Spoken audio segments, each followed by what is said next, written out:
el libro más leído por todas las generaciones, la luz que alumbra tu camino, el alimento que fortalece tu espíritu. Narrado por Wendy Necio Sub. La Biblia en 365 días. Un libro sagrado, abierto en mis manos, 365 leyendo, buscando tus planos, hacia un futuro lleno de paz.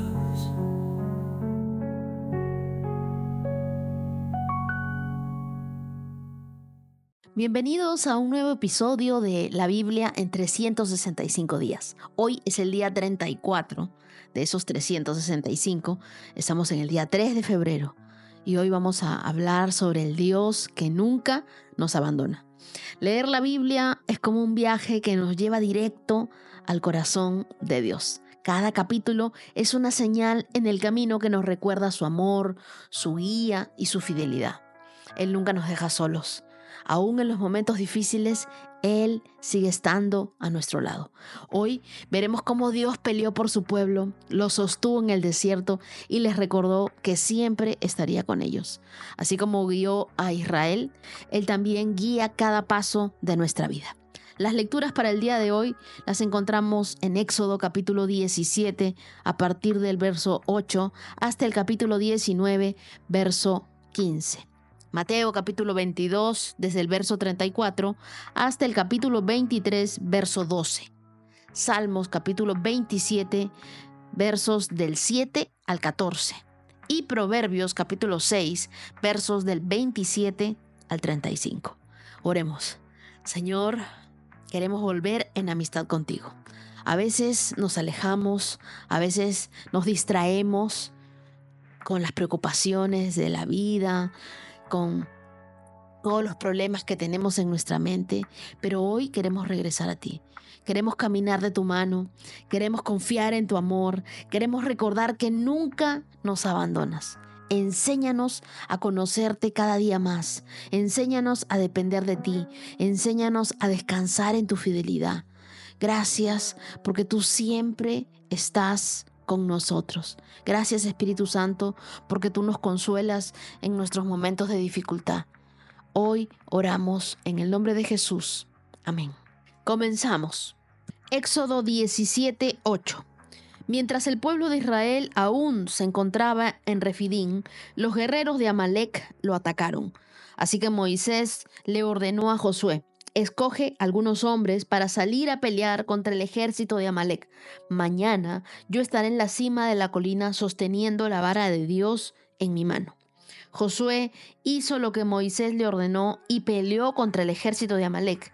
Entretanto, Moisés, Aarón y Hur subieron a la cima de la colina cercana.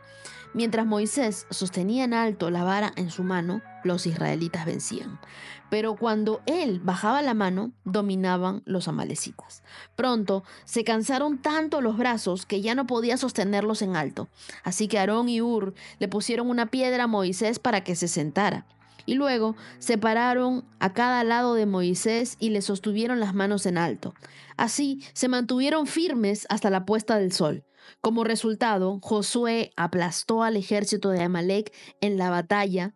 Después de la victoria, el Señor dio a Moisés las siguientes instrucciones: escribe esto en un rollo para que sea un recuerdo perpetuo y léelo en voz alta. A Josué: yo borraré por completo la memoria de Amalec de debajo del cielo. Entonces Moisés edificó un altar en ese lugar y lo llamó Yahvé Nisi, que significa el Señor es mi estandarte.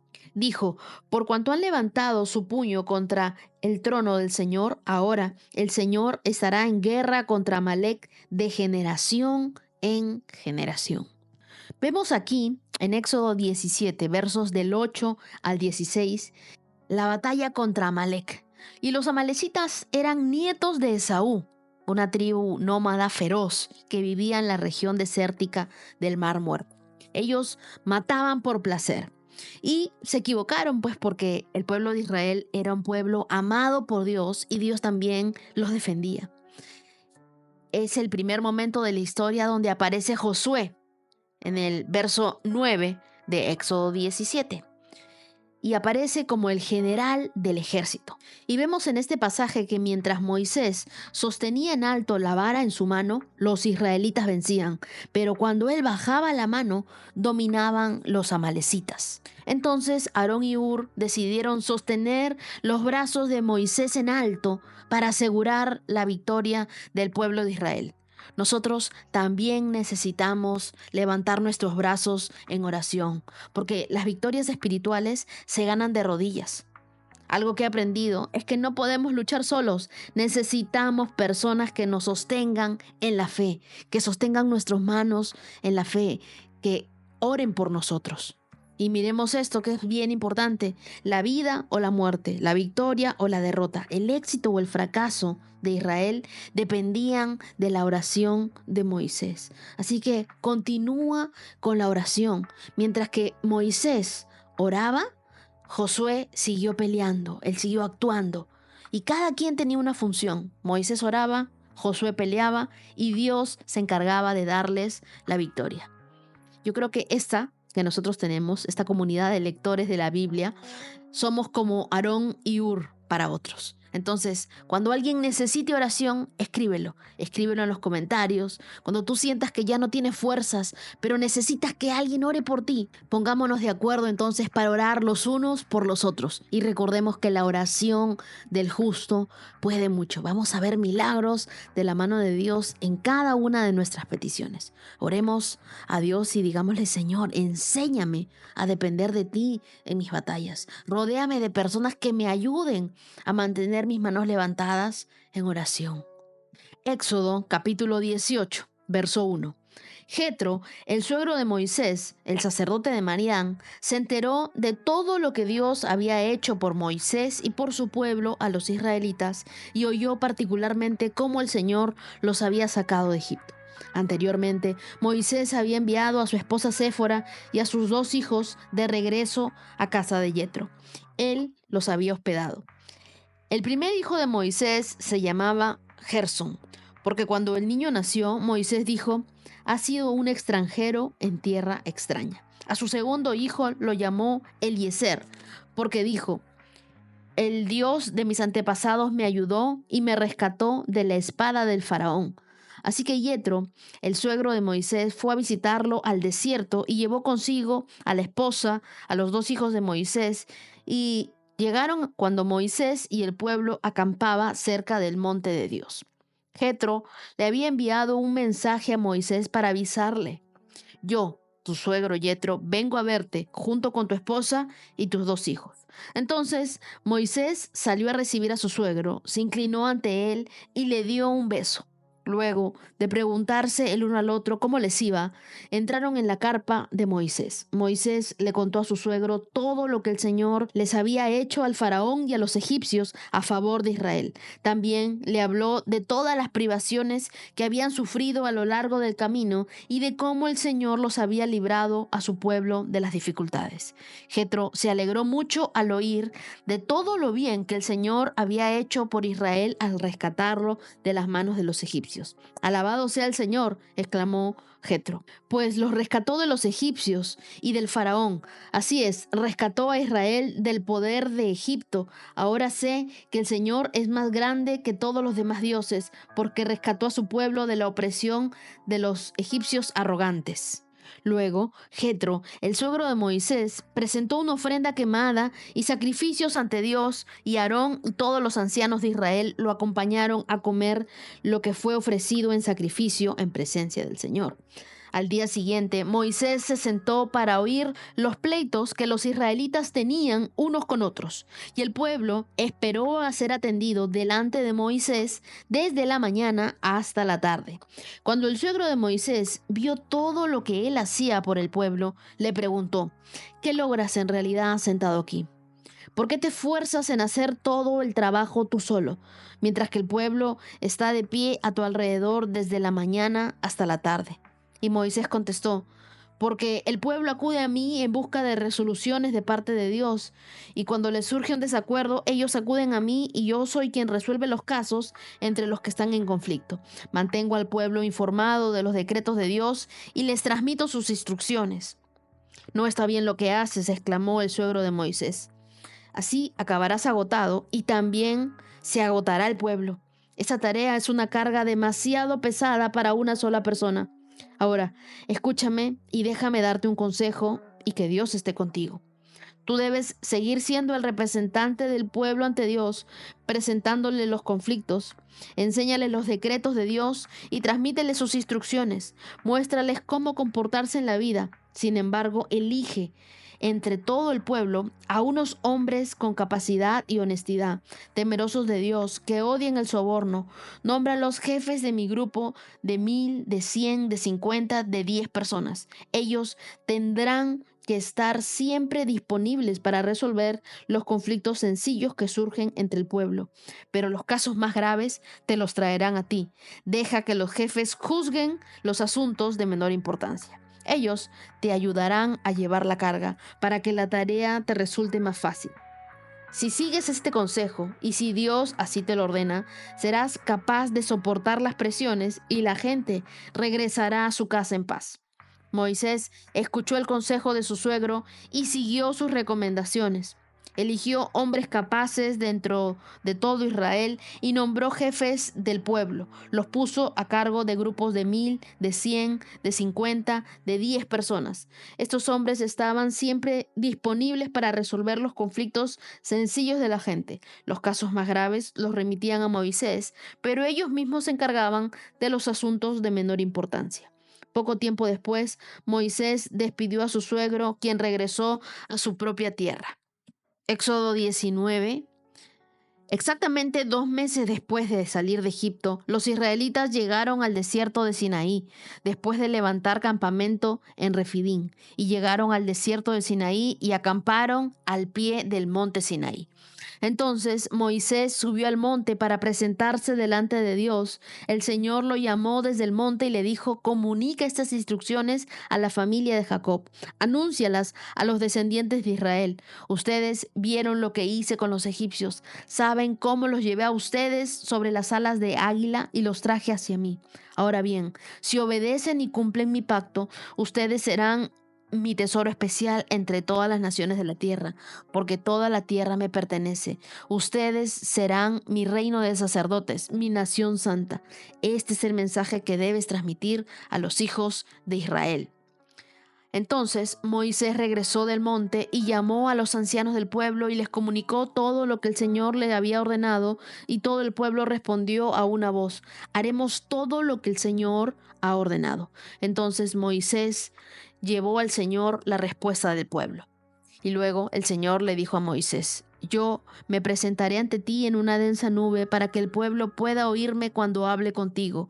Así ellos siempre confiarán en ti.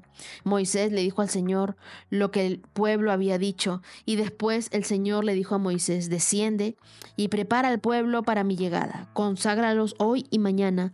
Haz que laven sus ropas. Asegúrate de que estén preparados para el tercer día, porque ese día el Señor descenderá sobre el monte Sinaí a la vista de todo el pueblo.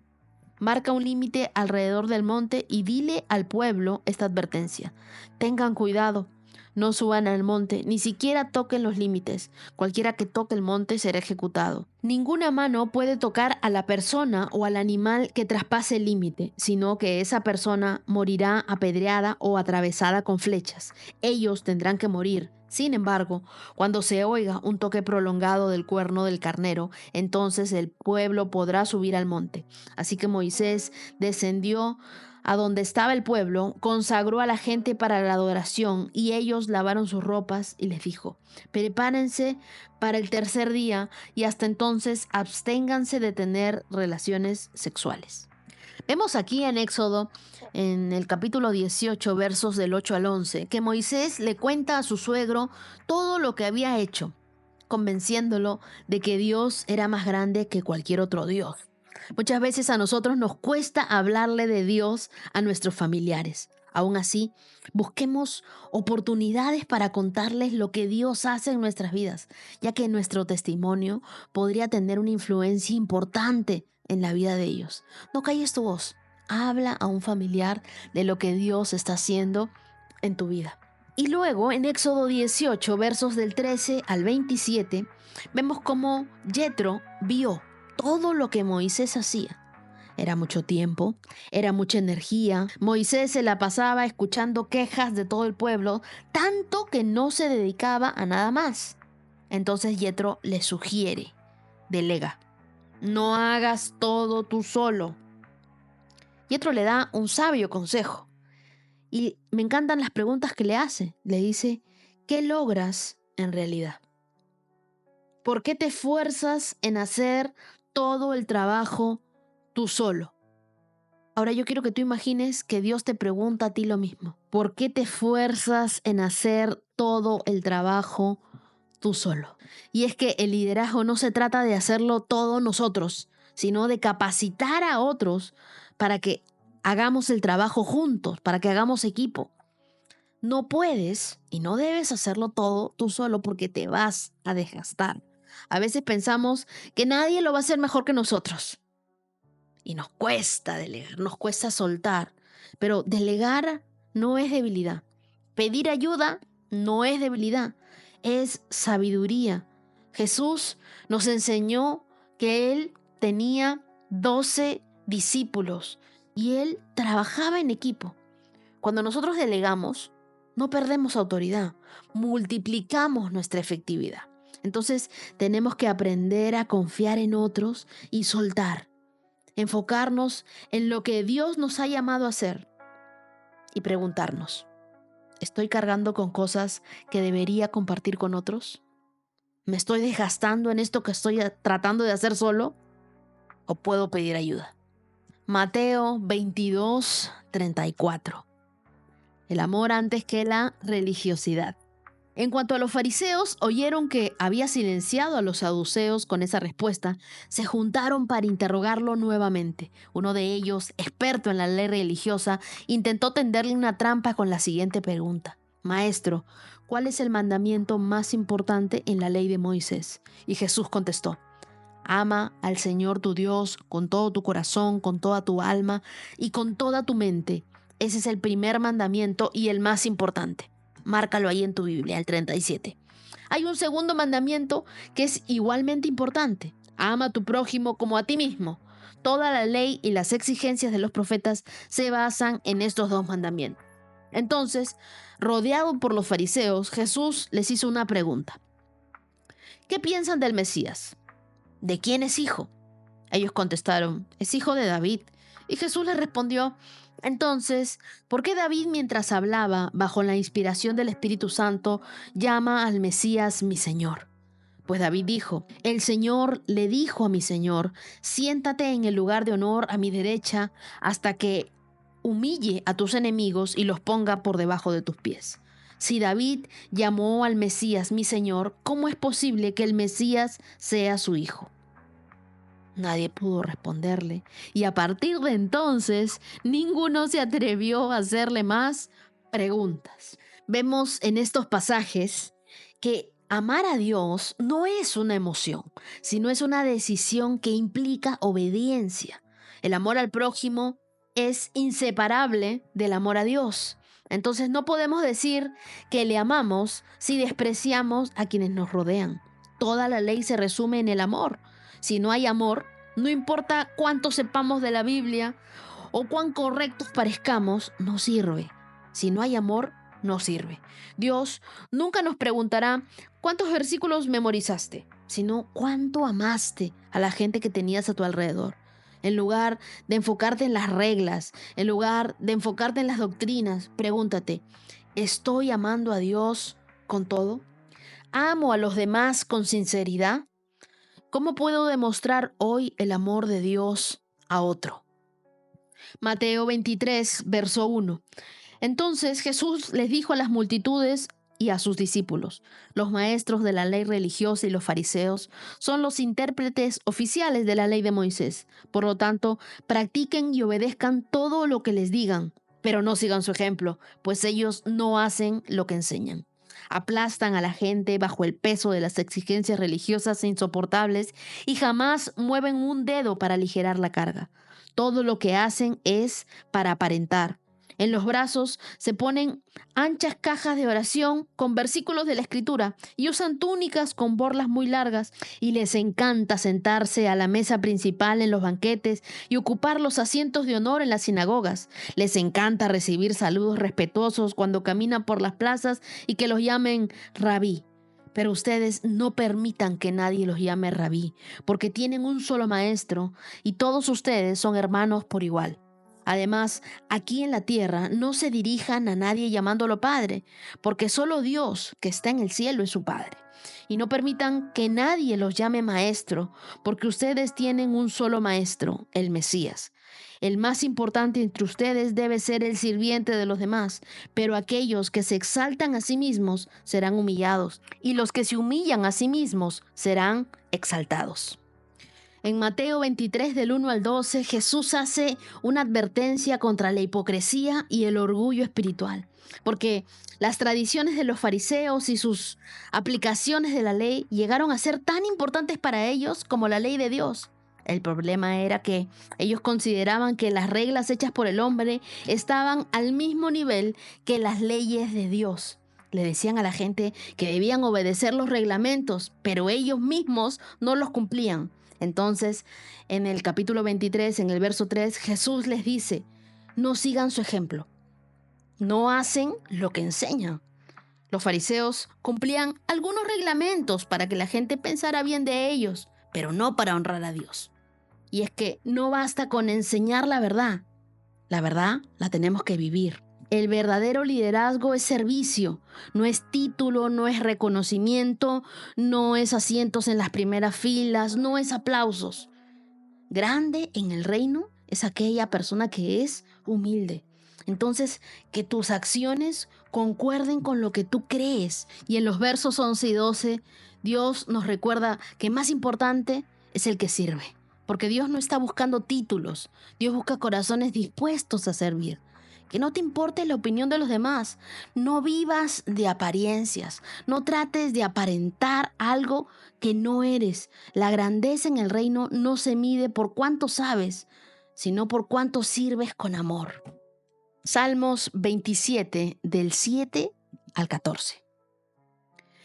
Escúchame cuando oro, oh Señor. Ten misericordia y respóndeme.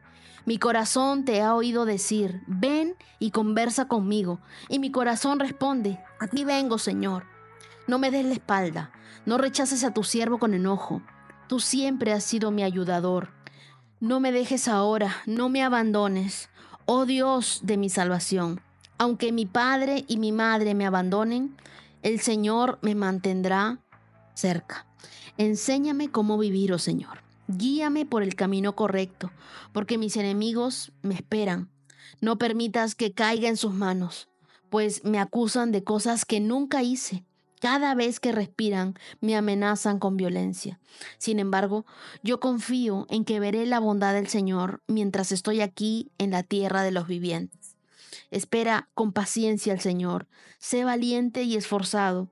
Sí, espera al Señor con paciencia. En el Salmo 27, en los versos del 7 al 14, vemos cómo David buscaba la dirección de Dios todos los días. Cuando las dificultades llegaban a su vida, él ya estaba en la presencia de Dios, listo para enfrentar cualquier prueba. Pero Dios no solo nos oye, sino que nos invita a tener una relación cercana con Él. Nos dice: ven, ven, no te vayas, ven. Y luego nos dice: conversa conmigo. Nuestra respuesta inmediata debería ser: aquí vengo, Señor. Aquí estoy, dispuesto a cumplir mi cita contigo. Un día más en tu presencia, un día más de amistad, un día más de cercanía, un día más en el que quiero que me hables. Dios no se esconde de nosotros. Él nos llama constantemente, nos está invitando a sentarnos a la mesa con Él. No esperes estar bien para buscar a Dios. Corre a Él en este momento con un corazón sincero. Y me encanta cómo David le dice a Dios: en el verso 9. Tú siempre has sido mi ayudador. Marca todos estos versos, el 7, el 8 y el 9. Y luego vamos al 10, que dice, aunque mi padre y mi madre me abandonen, el Señor me mantendrá cerca. Hay quienes han vivido la triste experiencia de haber sido abandonados por su padre o por su madre. Puedes haber nacido en un hogar deshecho y ese abandono te dejó con heridas emocionales muy profundas. Pero Dios puede llenar el vacío de tu corazón, sanar tus heridas. Lo más importante de todo esto es que el amor de Dios con nosotros es incondicional. Por eso Él nos decía, aunque mi padre y mi madre me abandonen, Dios nunca me abandonará. Dios nunca nos dejará. Así la gente nos falle, Dios nunca nos abandonará, ni nunca nos dejará solos. La ausencia de las personas en tu vida nunca significará la ausencia de Dios. Así que no te sientas solo ni sola. Dios está contigo en este momento.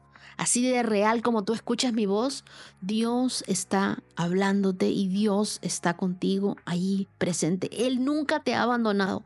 Aunque tú piensas, pero yo he estado solo en estos momentos difíciles. No, Él te ha estado cargando. Él ha estado contigo. Él nunca te abandonó.